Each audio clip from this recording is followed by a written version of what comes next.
Right, so this is Scapegoat again with We Came From the North. Woo! Yeah! So, this is just a little biopic on them. Post-rock, awesome, big wall of sound band. So, can we start off with the origins of the bands, how you guys got together, things like that? This is a funny one. Yeah. How did we do this? Well, we started as a joke. Yeah, so I mean, the three of us started in a band. We started playing in what, 2006 maybe? Yeah. And I guess we all moved down to Edinburgh. You were already living here. Yeah. We started playing with you. I joined in. Yeah. So that was our old band, and that sort of fell apart. What was that called? It went through a couple of names. Ocean's Fall. Ocean's Fall was like what we ended on, wasn't it? Not Emanate as well. We knew this guy from another band called Shar, and I worked with Will. And Will was you were in a band. You were in another band. You were in a rock band. I was in a weird funk rock band. And I don't know why. it's like an instrumental band to a funk rock band to another instrumental band. Yeah. But yeah, me and Will worked together, and We always joked because Dave was a drummer in his last band as well. So we always joked that just have a two-drummer band. it didn't work. It didn't work. So when our band Ocean's Fall started splitting up, Yeah. we were speaking to this guy, and we were like, "Yeah, let's go for a jam." Yeah, and then I don't think we expected that much from it. It was We just wrote more like a 3 case songs in the first practice. yeah, let's just see what happens. I basically learned bass in this band. Okay. So it was thrust upon you then? Well, yeah, because I played drums, I was better than and then I was like, by default, I had to be. bass is easy, which is not. So what was this, like, circa 2000? This would be 2012. 2012, yeah. I think August 2012, around about that time. Maybe. July. Yeah. Can you remember the original name it was going under back when it was the joke between you two? No. No, I don't think you don't remember? No, we don't be anime.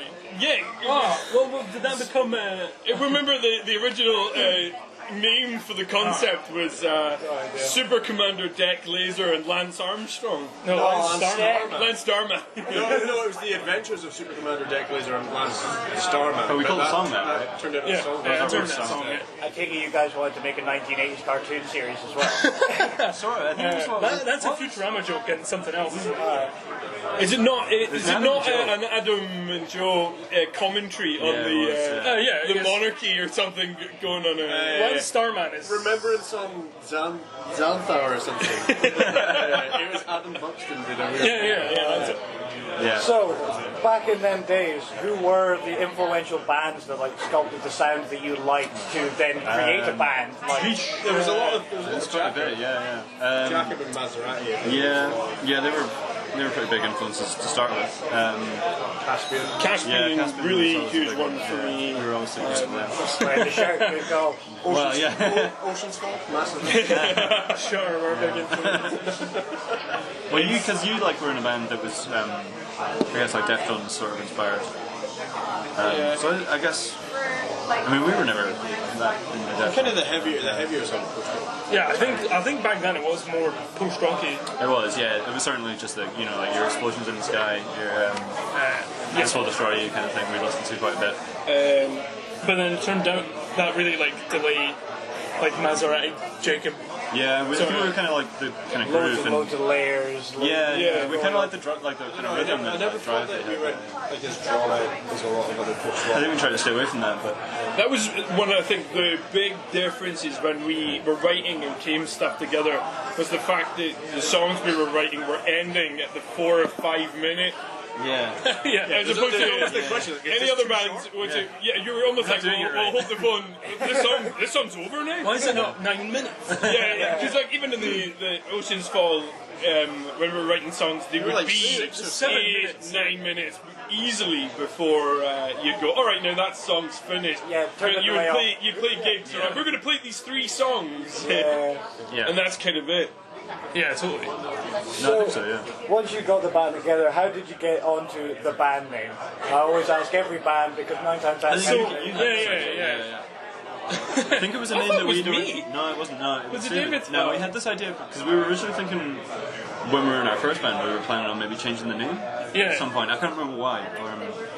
Because we were doing that thing where we were like, our identity. Let's change direction, kind of. And then we split up. Maybe. It was a good direction. Yeah. But no, that was always a suggestion at that point to have We Came From the North as the name.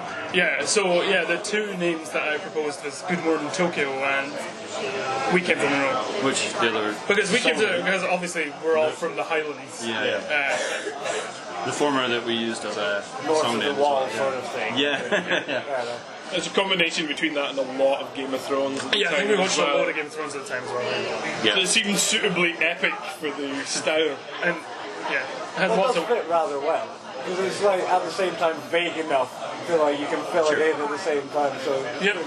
That's it, yeah. So can we go into a bit more about musically now? So when you started off in 2012, and then it was the lead up to 2014, where you released 2 EPs back to back.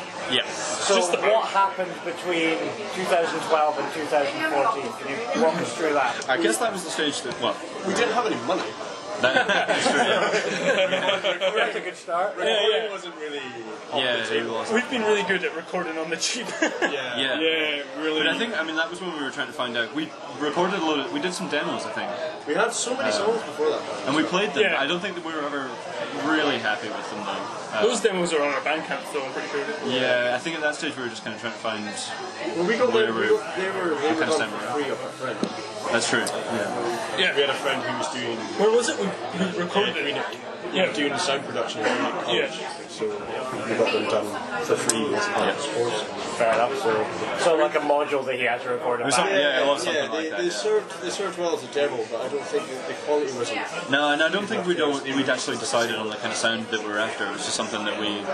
It was quite a good recording though for, I think, whenever you're kind of trying to start being a band, you need something to give to someone. So if they're going to take a chance on your band playing, they go, well, what does this roughly sound like? What's to give them something? Yeah. It was a bit of a springboard for us as well, because it did get us like a lot of gigs because we had something down. I mean, at that point as well, we'd all been in bands that have done recording and things like that, so it wasn't too difficult. But I think like from 2012 to 2014, we wrote a lot.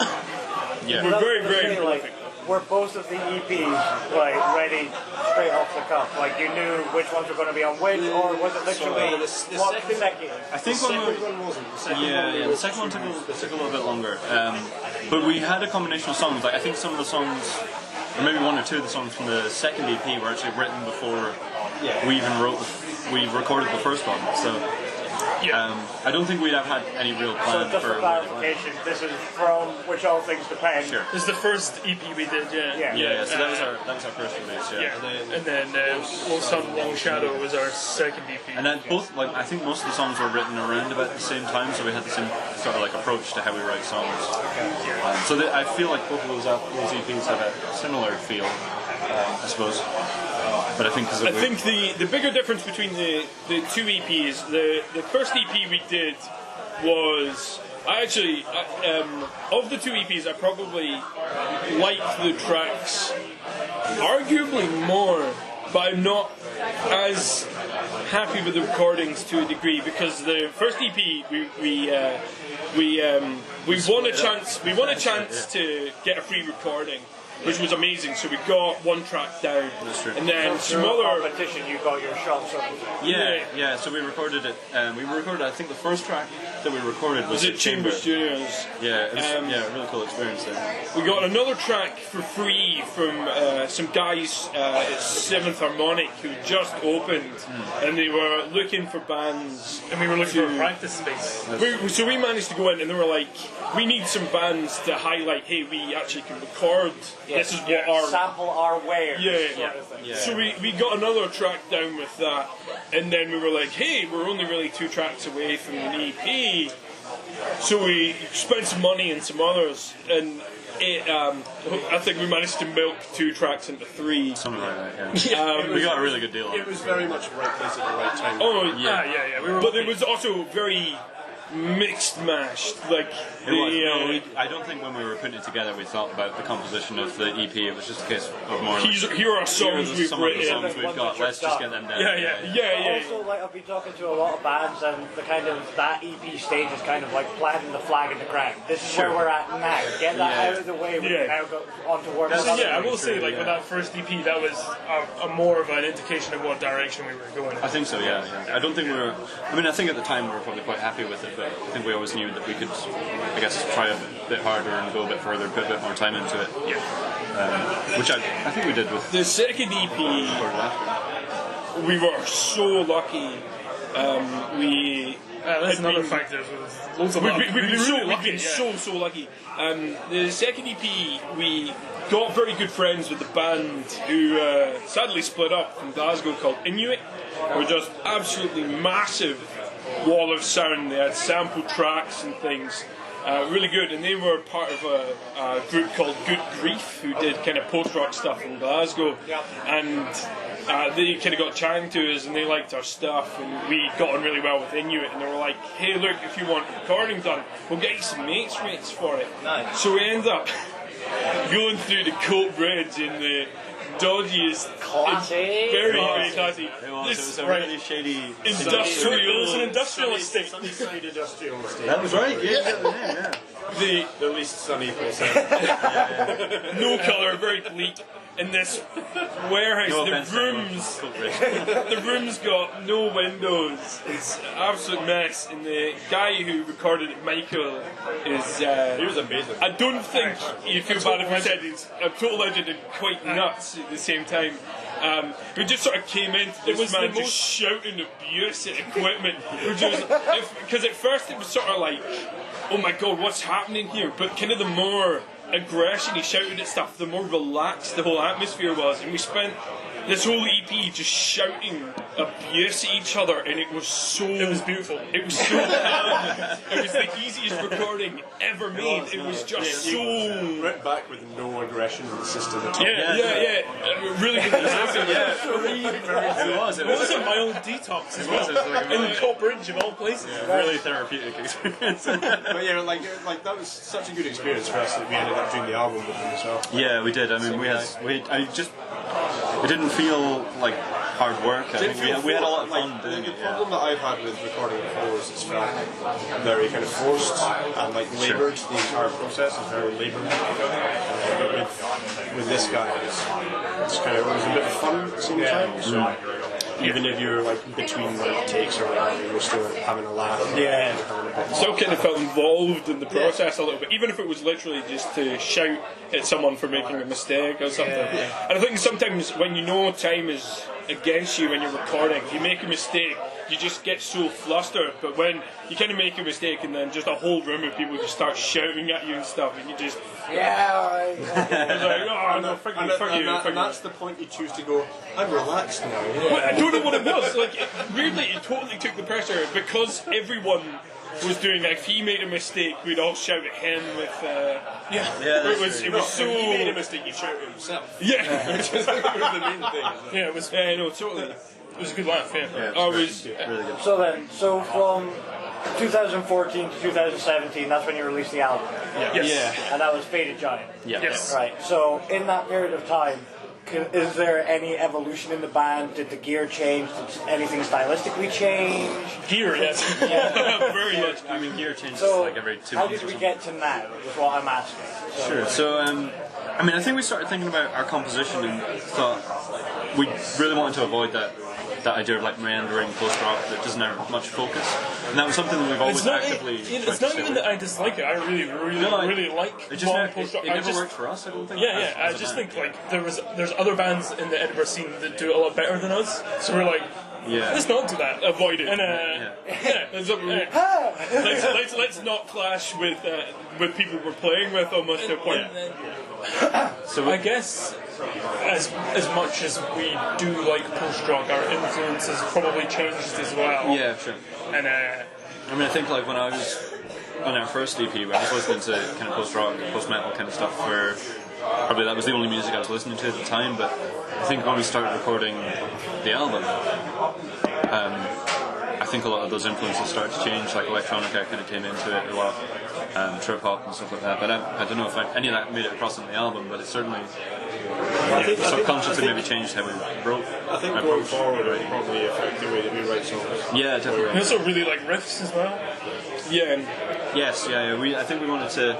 I think that's come across more in the album. Yeah, we definitely wanted. I think Riffy than anything. the biggest change between the EPs and the album, for me anyway, I don't know if you guys would agree, was we changed rehearsal spaces. A friend of ours was basically like, hey, we're hiring a room, do you want to go half hours in with us, so we could afford the space. And it meant you could go in and we could spend as much time as we wanted to on it. So if we only went in for an hour and we're like, you know what, this is it's not working for us, there was no pressure to keep going.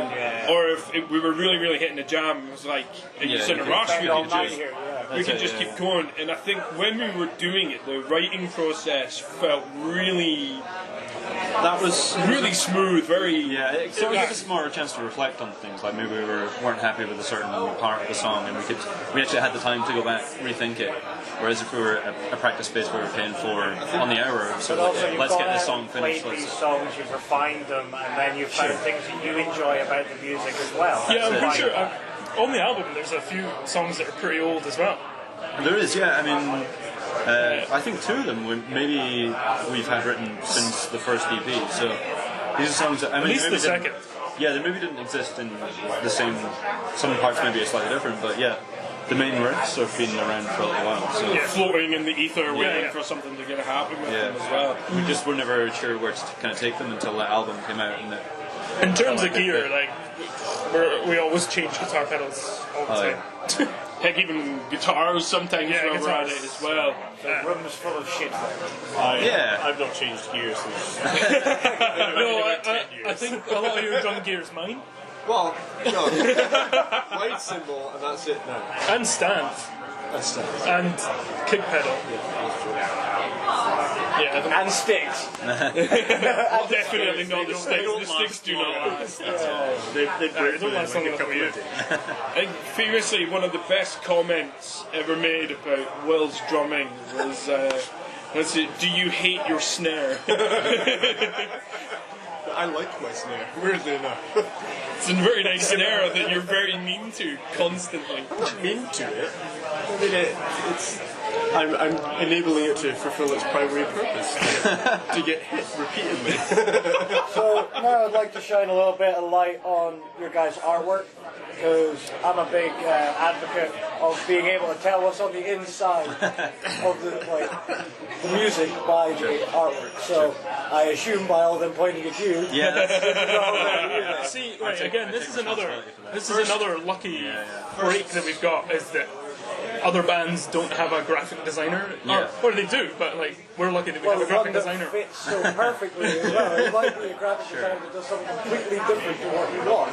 No, I mean my background was obviously graphic design, and I've always really liked art for albums, kind of looking at vinyls and things like that were always really interesting for me. So I was just thinking, I'm always into photography as well, so how could I fit that combination of graphic design and photography into what we do? Just sort of listening to the kind of stuff that we create, how could I put that together? And a lot of it was just luck. I mean, some of the first iterations of our EP were completely different to what the end result so was. simple images but look chaotic at the same time. Yeah. I mean, I sort of quite like that. I mean, I guess that's sort of an interesting way of thinking about it. Where is the cover for Lois and no, not that. For which all things depend. Where's that? That was actually my home when so we're all from the Highlands. It is the Highlands. So that was, I think, that photo was actually quite old. I think maybe like 2004, 2005. And I've just had it sitting on my computer for ages. I always kept looking back at it, thinking it's a really interesting photo. I wonder if I could do something with it at some point. Yeah, there is going to be a use at some point in the future. I'm not going to delete it just yet.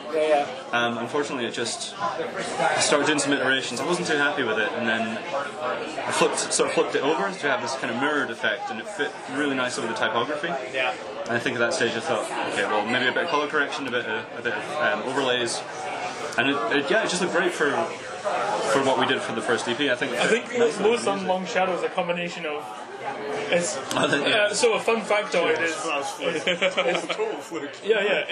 that's a picture of your girlfriend on the front, and then a picture I took of the sky on my roof. Yeah, that's Because right. I used to have a rooftop access flat at some point. Yeah. And then you just went, okay. Yeah, just image what you guys. You sent me. You sent me. Yeah, and I thought, well, how can we combine I this stuff said, together? yes, I like that.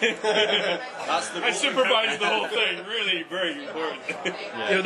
You give the approval. There you go. I think I don't know if we necessarily give ourselves enough credit for this sometimes. I take all the credit for Andrew's work on it. Yes. I think we're very lucky that we have someone that can translate a lot of what we're thinking, but with the style of music, with having no lyrics and things, you are trying to convey a message and Feeling. we very rarely sit in the room and go, yeah, but what does this mean? Like, what are you feeling? No, I but think, it never but is. when we play, we'll get frustrated at a part. We're like, nah, this doesn't feel right. We will rip apart a song and go, nah, I have no emotional connection to this whatsoever. And I think it was always kind of important, if you want anyone to really get a feeling from the music, is you've kind of got to have a little bit of something yourself. And I think, Totally. and I think, I mean, we never go out of our way to be deliberate about it, but we do still have very strong feelings about it. And I think, I think it's the classic that I always like to say is that take your own meaning from it. yeah, Like, if we can craft a bit of instrumental music, and what I think about a song will be completely different to what these guys think about it, and if it can attach to you emotionally for your own experience, like, I think that's some of the problems I have with lyrics. Yeah. I don't dislike lyrics at all. You like having the vagary there. Yeah, but basically, if you can listen to a piece of music and if you can attach it to yourself somehow, I think that's way better on a level than listen to a song that has lyrics that's directed to you specifically. And I always find that as kind of a blessing when I was designing the artwork for it, is that I'd be working on projects where there was very specific briefs, and I'd have to do something very specifically. But for this stuff, when I was doing it, you guys kind of let me do my own thing, and just try out different ideas and things. And then again, some of them were absolutely terrible. Some of them were okay. Ended up on the album. the good thing with the end result, though, is I think if we try to go to someone else, I don't think they would have such an intimate feeling for what we were trying to, like, not really discuss, but what we were been trying to do in the recording. I really And I think it encapsulates what you guys are doing in the artwork perfectly. I feel it really Well, fits. that was my ultimate goal. And if that works, then fantastic. Well, I suppose you're the only person that has that much of an intimate knowledge of what we do. Yeah. That probably is it. So I think we're very fortunate in that regard for art. Very fortunate. So, Yes. what then is going to be next for you guys? You're talking about this new space of yours that might be a thing, or what's the Oh, so we're moving practice space again, Which is our favourite thing to do. which luckily will hopefully give us a bit more freedom to do whatever we want. I think we're going to focus on writing for you. Yeah, that's it. I mean, we've got a couple of gigs lined up, but they're not for another few months. Yeah, we've got a good while. Yeah, I think we're trying to actually limit the amount of gigs we're doing at the minute, which is Especially sort of in Edinburgh, I feel like we're sort of oversaturating. We've not ruled out places out with Edinburgh. I think like if we can get gigs in Glasgow, Aberdeen, Dundee. Have you contemplated doing a split EP? Potentially, yeah. Like vinyl is something we've always been looking into. The problem we've The had with logistics vinyl and the is cost of it is just so expensive personally. It is. Yeah. But at the same time, it's a lot of people see it as an investment. Yeah. And that's the thing, that you're getting two bands which you're probably going to enjoy both of, and Sure. it's the exposure for both and things like that. I think that would have to be the way that we do it, but I think if we've got a few friends and different bands around Edinburgh, I think we'd be quite up. I actually thought about getting our album, because you can get like single presses of vinyl. So I've actually thought about getting our one done. You can get it done for just a single press. I think for something. But what about everybody else? You could just lord it over them, can't you? I have the only vinyl. You can never own this. Goodbye. I mean, like for something which is like so memorable to you as a person. Like, Yeah. personally, Yeah, I totally. think But definitely that. from me to you guys, do it. That's all I'm gonna say. Just get something printed on vinyl. There are really enough people who are asking it that I think it would be really silly for us not to. Really hope it'll be something we'll do soon, sooner rather than later. I think. If we can look into it. There's people I think we'd like to work with. Yeah, definitely. Oh, and plenty of options, almost too many. Yeah. Yes. So, one other thing that I really like about you guys, you touched on it earlier, the fact that you guys have gone out there, you've toured your wares, you've shown folk what you can do and all that lot. Is there any antics that you're like happy to divulge? We're actually surprisingly. Yeah, we're really normal. You're all more. We have had very. I think it's. We're all just a big bunch of nerds. Yeah. Sitting- We went on like, tour one time. We played cards in the pub. like we've always went and had a really good time. And We went to this bar. This guy gave us jip, and we were really civil. Yeah, I think it's. Well, I mean, we're brothers, so that's a thing. Me and him are best friend. Like, Yeah, we're I mean, best I think friend. it helps. we know Will's in Will. the band. We know Will. That guy. He plays drums. Yeah, I mean, I think for us it's more of just like a hobby because we're all friends more than anything. That was Yeah, you kind like of hanging the out start. together. Of course, and it's just a thing that we do. So we do other things. We do more Outside of non-band this. stuff than we do band Oh, stuff. definitely. Yeah, totally. So this is one of the activities Yeah. that we happen to do. Basically, yeah. Whether it's like playing video games, One whatever. thing is getting even funny as well is I think the closest to something becoming a what's going to happen now? We did a gig in Aberdeen quite recently in a kind of small tour, and we ended up in this rehearsal room venue. Yeah, And we kind of went there, and we were just like, oh my goodness, what is this place? We're all going to die. Where was this? Yeah, this is in Aberdeen. It just called? I don't remember. what was it called again in this space? music something. Yeah. I want to go wherever this is. Yeah, so it's right? literally just a rehearsal room. Weirdly enough, I've done 2 gigs in Aberdeen, right? And like, we always considered that this gig that we did, because it was in like a practice space, it was going to be really weird, it was going to be wild. And it's a bit of a kind of free-for-all. Okay. And like with another band, I've done a similar gig in Aberdeen that was in a practice space. And it was fucking nuts. The weirdest gig ever. So that gig wasn't a We went to a really. I personally was so anxious. Was like, what's going to happen here? And the crowd that came were so lovely. It was just the nicest. It was the Oh sort my of god, I can't believe you've come all the way from Edinburgh. Yeah, there's no microphone, so you're literally just having conversation. We're as close to each other as we are in just this loud room. No mics or anything because it's just the sound. And we were just like you kind of have your hello, how are you all doing? It was just we're fine. Hey, thanks for coming along. Oh, that last song was great, and you're just like, you guys are amazing. It's We like- need to come here again. It was like doing a gig in a really, really friendly house party. Yeah, That's what it felt like. It felt like a house party. Yeah. People like, we always- do you we look have thirsty? Do you want a beer? And you're like, Thank you. You're so lovely. We have this running space in the joke car. as well that so we have this running joke that nobody recognises me. ever. I could have literally just stepped off the stage. beige Like they come around like, great gig guys, to these like I'll just be standing. I was hi guys. Hi. In fairness to that, right? so when you watch this footage back, it will be Yeah, it's just like a blurred face. Static in the corner.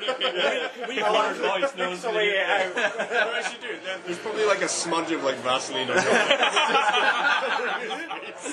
We played Audio Soup once, Yeah. and there's like a gated like backstage area, and the three of us walked in, and the lady was like, "Yo, where are you going?" and I think we were saying it, we made that joke before, but that just basically It keeps happening. It still happens. that's so funny. Yeah, you just look like a normie. Absolutely nondescript face. Yeah. Yeah. So You should rob a bank. the whole point of this,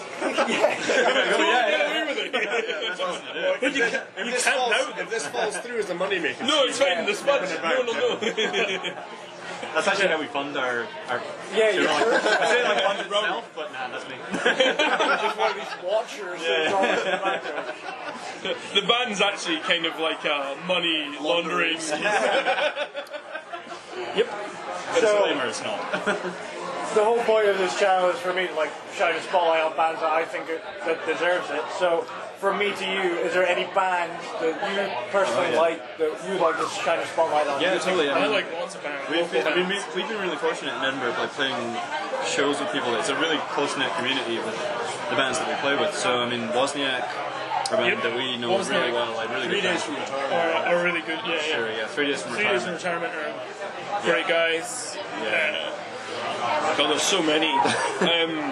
Another, it's kind of not in the same style, but someone we love playing with, a girl from a band called Gaze's Ghost. Yeah. Solo artist. Who's, she's just released something as well just now, which should be quite exciting Yeah, really as well. nice stuff. And we play gigs with guys outside of Edinburgh that we're good friends with now. So like Sunburst the Colour, who we played with in Glasgow, really nice bunch of guys. Yeah, because it's like all these bands are like really hitting home. Like, the scene is absolutely exploding. It totally is, yeah. Like, I mean, it seems to be a really popular time for this kind of style of music, or even genres that just fit really nicely together. Even if it's not post-rock, like you'll have math rock, post-rock nights, and it just feels like a really nice community. It's like a better gig though. If you don't have two exact same genre of band on the same night, you've got like a bit Gigs that I've seen that have had like the kind of heavier doom edge, and then you've got like the kind of space rock psychedelic sort of edge, and then you've got post-rock bands. Post-rock as well. sort of fits nicely into those. It just sort of fills gaps. I do remember. I feel it's like the polyfiller of music. It just like fills gaps. you could just fit post-rock in any gig. You'd be like, alright, yep. Because Alright, I do remember playing some gigs and the lineup being really, really heavy and sitting going, man, people are going to think we're so lame. People are going to be like, what is this? And people would come to us and like, oh my god, that's absolutely amazing. And then those other gigs were just like, we're way too heavy for this. Yeah. People are going to be so alienated by this whole thing, and right enough. People are really into it. Wall of sound that I absolutely adore of you guys, because it is that every time I've seen you play, it's just like you just sit there and take it. And it's like, right. I hope you do that in the crowd. You're wobbling on to the back of the Only if you consent. Right, guys, thanks very much. That was a fucking thank you. Thanks very much for Thank you so coming much. down. I'll get this up in the next few weeks. But thanks again for coming. No, thank you.